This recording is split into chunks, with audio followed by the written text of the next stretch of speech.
अगदी काही तासांवर येऊन ठेपलेल्या राम जन्मभूमी प्राणप्रतिष्ठापना सोहळ्याची तयारी अगदी अंतिम टप्प्यात आलेली आहे। आपल्याला माहिती 22 जानेवारीला पंतप्रधान नरेंद्र मोदी असतील यांच्यासह इतर खूप मोठे VIP लोक जे आहे त्या अयोध्येमध्ये येणार आहेत आणि त्या दृष्टीने जर आपण बघितलं तर पोलिसांचा तगडा बंदोबस्त जो आहे तो अयोध्या नगरीतील प्रत्येक चौकामध्ये असल्याचं बघायला मिळते।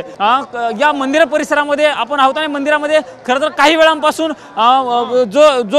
जे दर्शन आहे ते दर्शन बंद करण्यात आलेलं आहे। सामान्य भावी भक्तांसाठी या ठिकाणी मोठे अधिकारी मोठ्या रँकचे अधिकारी जे आहेत ते या ठिकाणी आलेच आपल्याला बघायला मिळते। रॅपिड ॲक्शन फोर्स असेल किंवा इतर अधिकारी या ठिकाणी आलेले आहेत आणि सगळ्यात संपूर्ण तयारीचा जो आहे तो आढावा घेतला जात आहे। 2 दिवसामध्ये पंतप्रधान नरेंद्र मोदी यांच्यासह इतर VIP लोक या ठिकाणी येणार आहेत आणि त्याच अनुषंगाने आपण जर बघितलं तर तयारी जी आहे ती अगदी अंतिम टप्प्यात आल्याचं बघायला मिळतं आणि त्याच अनुषंगाने पोलिसांचे देखील मोठा तगडा बंदोबस्त या ठिकाणी असल्याचं आपल्याला हनुमानगडीमध्ये पाहायला मिळत आहे। कॅमेरामन राजीव गौतमसह मी प्रमोद जगताप, साम TV न्यूज, अयोध्या।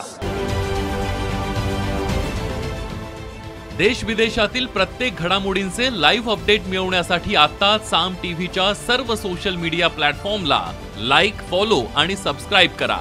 तसंच सर्व नोटिफिकेशनसाठी बेल आयकॉन प्रेस करायला विसरू नका।